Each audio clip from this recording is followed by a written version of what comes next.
Bataan Death March did not begin with marching. It began with collapse. By the first days of April 1942, the men on the Bataan Peninsula were already breaking apart. Not emotionally, physically, their bodies had been worn down over months of retreat, disease, and starvation. Rations had been reduced again and again until they were barely symbolic. Rice mixed with whatever could be found, sometimes nothing at all. Malaria shook men until their teeth rattled. Dysentery hollowed them out. Wounds festered without medicine. Uniforms hung loose on frames that had lost all strength. When the order to surrender came on April 9th, many felt relief before they felt fear. Fighting was over. The shelling stopped. Some believed, naively, that surrender meant water, food, rest, that the rules of war would still apply. They had not yet learned what surrender meant to the Imperial Japanese Army. The prisoners were gathered in massive numbers, tens of thousands of Filipino and American soldiers standing or sitting under the open sky. The sun was unforgiving, pressing down through helmets and cloth, turning the air thick and heavy. Guards shouted orders in a language many did not understand. Rifles were taken, personal belongings stripped away. Watches, rings, photographs, anything of value disappeared into Japanese hands. Then the order came to move. No trucks arrived, no trains, just the road. The men were told to march north. Many did not know how far. Some guessed a few miles, others assumed it would end by nightfall. Very few understood they were being forced to walk more than 60 miles, through heat and dust, with no food, no water, and no medical care. The march began unevenly, chaotically. Columns stretched and broke. Sick men stumbled almost immediately. Those with malaria shook so badly they could not keep pace. Dysentery forced men to soil themselves as they walked. Humiliation layered on suffering. The sun rose higher. Thirst arrived early and violently. Mouths dried within hours. Tongues swelled. Lips split and bled. Saliva vanished. Men swallowed and felt nothing. The road shimmered. Dust coated throats with every step. Breathing itself became painful. Water was everywhere and nowhere. Streams crossed the road. Wells stood beside villages. Rainwater pooled in ditches. The men could see it, smell it. Some could hear it moving. If a prisoner stepped out of line to drink, he was beaten, often killed. Some guards allowed men to approach water, only to stab or shoot them while they drank. Others laughed as prisoners crawled toward puddles, then kicked them away. A few guards simply raised rifles and ended it without expression. The message spread quickly down the line. Do not break formation. Do not reach for water. Do not fall. Men began licking sweat from their arms. Some sucked moisture from their sleeves. Others chewed leaves or stones. Anything to trick the mouth into feeling wet. It didn't work. The first men to die were the sickest. A man would stumble, try to recover, fail to straighten fast enough. A rifle butt would come down. A bayonet would flash. A single shot would echo. The column moved on. At first, the bodies shocked everyone. Then there were too many. They lay in ditches, on the roadside, in fields just beyond reach. Some were Filipino soldiers, barefoot or wearing broken sandals. Others were Americans with sunburned faces and hollow eyes. No one stopped. No one could. The guards were unpredictable. One might ignore a collapsing prisoner. The next would kill him for failing to bow. Looking at a guard too long could mean death. Looking away too quickly could mean the same. Fear became constant, not panic, something worse. A low, grinding awareness that life could end at any second, for any reason without warning. Men learned to stare at the ground, to move only when pushed, to breathe quietly. The march passed through towns and villages. Filipino civilians watched in silence, some crying, some frozen in shock. A few tried to throw food or water. If caught, they were beaten, sometimes killed. Prisoners who reached for the offerings were punished just as harshly. Still, some civilians tried. A banana tossed from a window, a cup of water pushed toward the road. Acts of courage measured in seconds. Men died for those seconds. As the hours stretched into days, exhaustion deepened into something heavier. Legs stopped responding properly. Feet blistered, then tore open. Shoes disintegrated. Bare feet bled on gravel and pavement. Marching became automatic. Step, drag, breathe, until even that rhythm began to break. At night, there was no rest. Prisoners were packed into open fields or enclosures, bodies pressed together, no shelter, no sanitation. The ground was hard, mosquitoes swarmed, the sick moaned, the dying whispered for water that did not come. Morning came too soon, and with it, the order to move again. The road did not care who was strong and who was dying. It demanded motion. Those who could not give it were left behind permanently. Some men began to detach from reality. Hallucinations came with dehydration. Water appeared where there was none. Voices called out. Familiar faces seemed to walk beside them, then vanished. Others focused on nothing but the back of the man in front of them. One step, then another. No future, no distance, just now. This was no longer a march. It was a process of erasure, and it was only beginning. The march continued, and time lost its meaning. Days blurred together under the same merciless sun. Morning brought no relief, only the certainty that the road would demand more than the body had left to give. Muscles that had already failed were forced to move again. Joints burned, knees buckled without warning. Every step became a negotiation between pain and fear. The guards grew harsher as the column thinned. What had begun as tens of thousands slowly became fewer, not because the march was ending, but because the road was taking its share. Bodies were no longer shocking. They became markers, silent proof of what happened to those who could not keep up. Some lay where they fell, others were dragged aside. A few were left kneeling, frozen in the position they had died in, as if still waiting for permission to rest. The heat intensified as the march moved inland. The air stopped moving. Sweat no longer cooled the skin. It only soaked clothing until it felt heavy and abrasive. Salt dried white along collars and sleeves. Eyes burned, vision blurred. The horizon shimmered like a cruel illusion. Thirst transformed from discomfort into obsession. Men thought of water constantly, not in abstract terms, but in vivid detail. The sound of it pouring, the feel of it on the tongue, the shock of it moving down a dry throat. Some whispered about wells they remembered from childhood.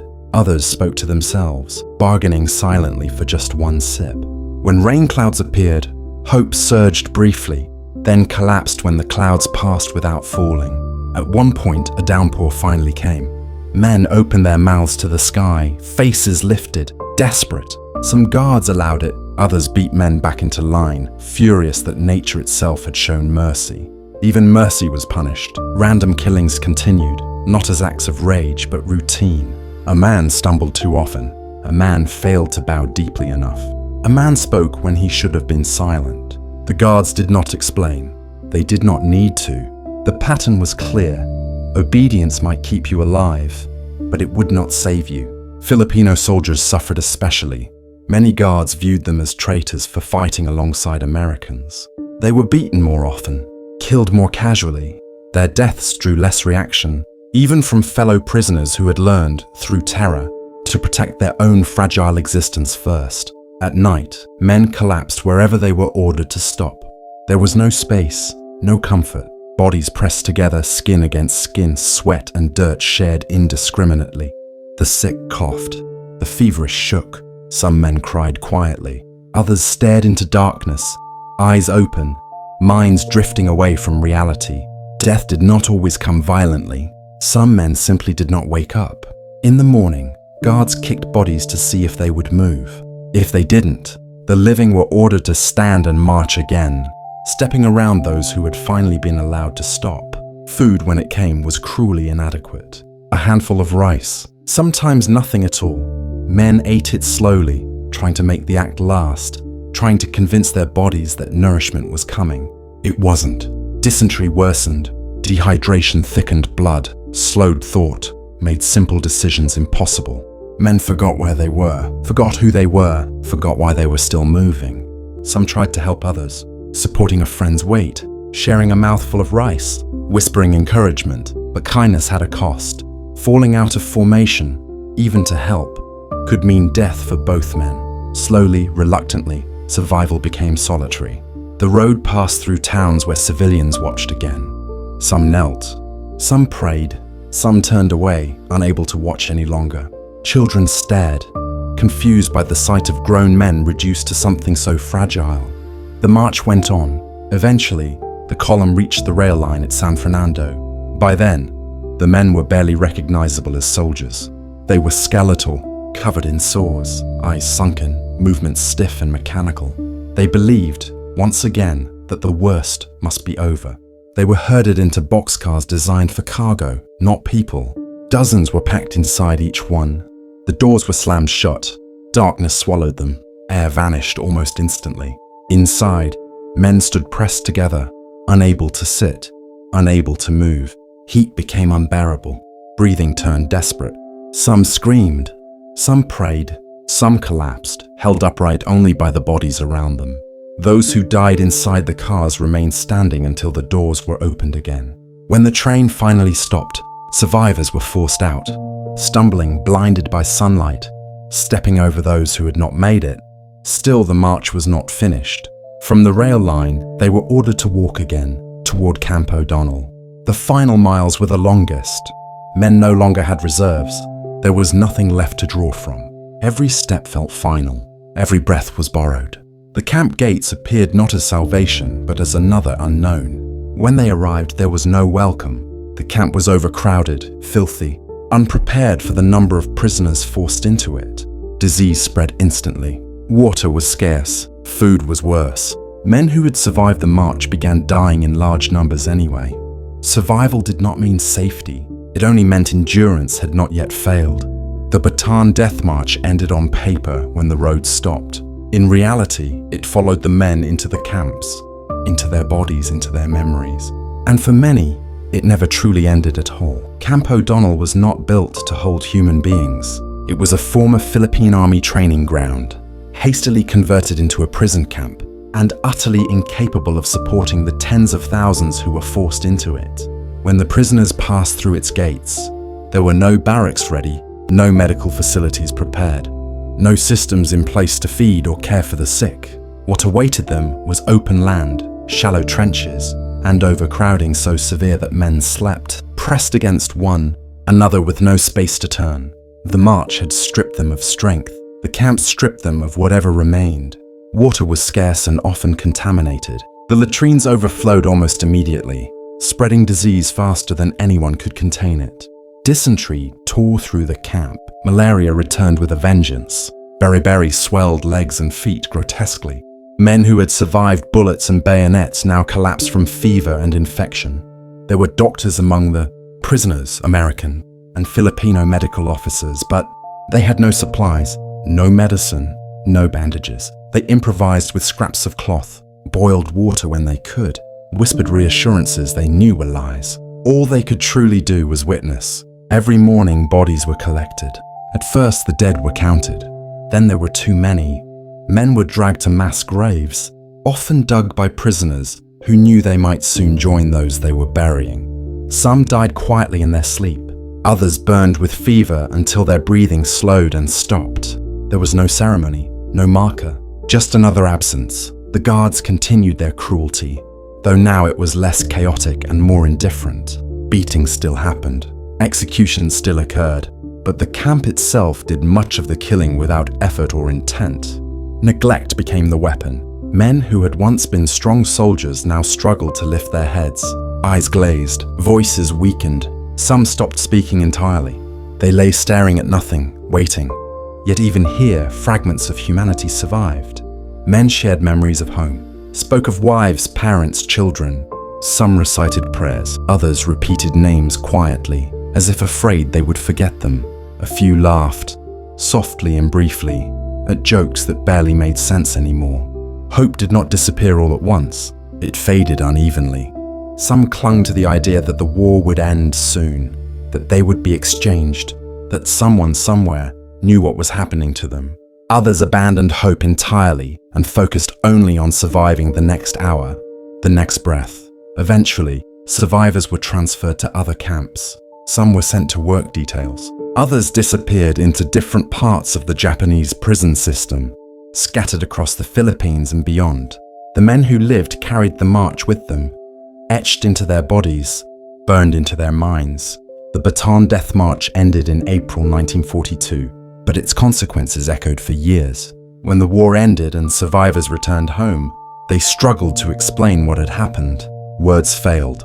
How do you describe thirst that consumes thought itself? Fear that becomes constant, watching friends die one by one while knowing you might be next. Many never spoke of it. Some woke at night years later, convinced they were still marching. Others could not stand heat, could not waste food, could not pass water without remembering what it once cost. For the Filipino people, the march became a wound shared across generations. For American survivors, it was a memory that reshaped their understanding of war, honor, and survival. The Bataan Death March was not just an atrocity. It was a lesson in what happens when cruelty is justified by ideology, when surrender is treated as disgrace, and when human life is stripped of value. It showed how quickly civilization can collapse into something unrecognizable, and it left behind a responsibility, not just to remember the dead, but to understand the conditions that allowed such suffering to occur. Because the march did not happen in isolation, it happened because choices were made. And remembering it is one way of refusing to let those choices be forgotten. After liberation, the men who survived carried something heavier than memory. When Allied forces returned to the Philippines in 1945, and the camps were finally opened, what they found shocked even hardened soldiers. Survivors emerged thin to the point of fragility, skin stretched tight over bone, eyes sunken yet alert in a way that spoke of constant vigilance. Some could barely walk. Others stood silently, unsure whether freedom was real or another illusion. Their exhausted minds had created. Many did not recognize themselves. Medical teams rushed in, but recovery was slow and uncertain. Bodies that had been starved for years could not suddenly accept food. Some men died after liberation, not from cruelty this time, but because their bodies could no longer adapt to survival. Doctors had to relearn how to feed men gently, carefully, as if they were teaching life itself how to return. When survivors were finally sent home, another struggle began. Families expected reunions filled with relief and joy. Instead, they were often met with silence. The men who returned were not the same men who had left. They startled easily. They hoarded food. They avoided heat and crowds. Some could not sleep without lights on. Others could not sleep at all. Many refused to talk about Bataan, not because they had forgotten, but because remembering felt like stepping back onto the road. The sun, the thirst, the sound of rifle bolts, the knowledge that collapse meant death. Those who did speak often did so years later, when age loosened the grip of shame and fear.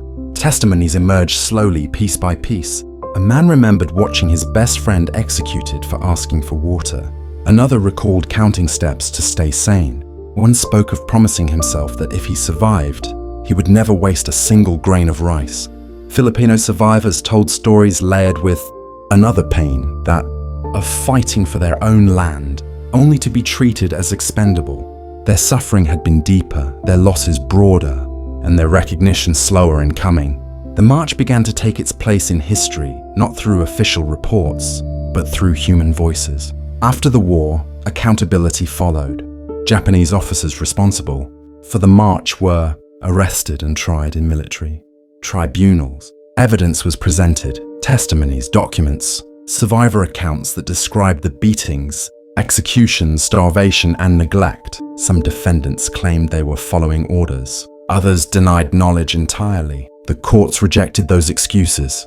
General Masahiro Homa, commander of Japanese forces in the Philippines during the march, was held responsible under the principle of command responsibility. Though he claimed he had not directly ordered the brutality, the court ruled that he was responsible for the actions of his troops. In 1946, he was executed. Justice, however, felt incomplete. No trial could restore the dead. No sentence could erase the suffering. For many survivors, closure was not something a courtroom could provide. Instead, remembrance became their quiet form of resistance. Years passed. Memorials were built. Names were carved into stone. Annual marches were held in remembrance, not as punishment, but as honor. Survivors walked again, this time by choice, surrounded by people who knew what those steps meant. The Bataan Death March became more than an event. It became a warning, a reminder that surrender does not strip a human being of dignity. That power, when unchecked, turns ordinary men into instruments of cruelty.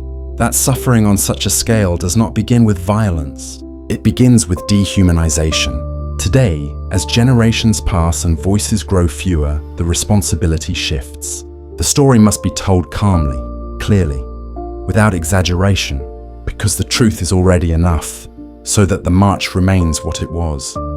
Not just a road in the Philippines, but a moment in history where humanity failed, endured, and was forever changed.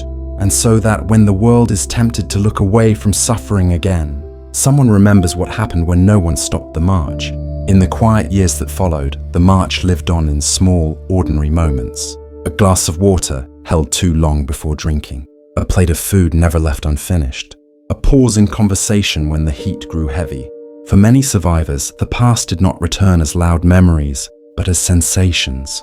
The weight of the sun on the back of the neck, the sound of boots on gravel, the feeling of standing too close to others, bodies pressed together with nowhere to move.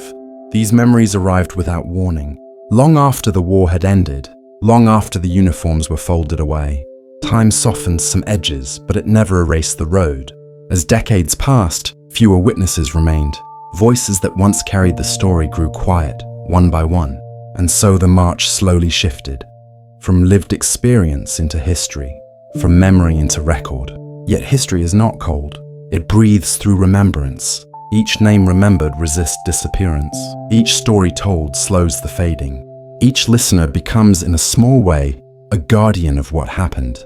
The Bataan Death March was not defined only by cruelty. It was also defined by endurance. Men carried one another when they could, shared hope when nothing else remained, held on to identity when everything around them tried to strip it away. Even in the worst conditions, humanity did not vanish completely. It flickered, quiet, fragile but present. And that matters, because when we remember events like this, we are not only honoring suffering, we are affirming the value of life itself. We are acknowledging that every step taken on that road was taken by someone who had a name, a past, a future that was interrupted. As night settles and the world grows still, this story does not ask for anger. It asks for awareness. It asks us to remember gently, honestly, and without turning away. To let the past exist not as noise, but as understanding. And to carry forward a simple truth, that even in humanity's darkest moments, endurance left a trace, and remembrance keeps it alive. The road grows quiet now, not because it was ever silent, but because time has placed distance between us and the footsteps that once filled it. The shouting fades, the heat softens. What remains is the understanding that every step taken on that road mattered, even the ones taken in weakness, even the ones taken in fear. Imagine the march slowing, not stopping, but easing as memory does when it is finally allowed to rest. The men are no longer moving forward in pain. They are no longer counting steps. They are no longer watching the ground in front of their feet, afraid of falling. The road becomes something else now, not a sentence, but a place of remembrance. Names return. Faces become clearer. They are no longer prisoners in this moment. They are sons, brothers, fathers, friends. Men who laughed before the war. Men who had plans. Men who never imagined their endurance would be tested in such a way.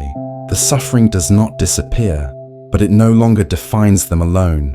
What defines them is that they endured long enough to be remembered. As the years passed, the world moved forward. Cities were rebuilt. Wars ended. New generations grew up under different skies. But the march stayed behind like a quiet shadow, not demanding attention, only honesty.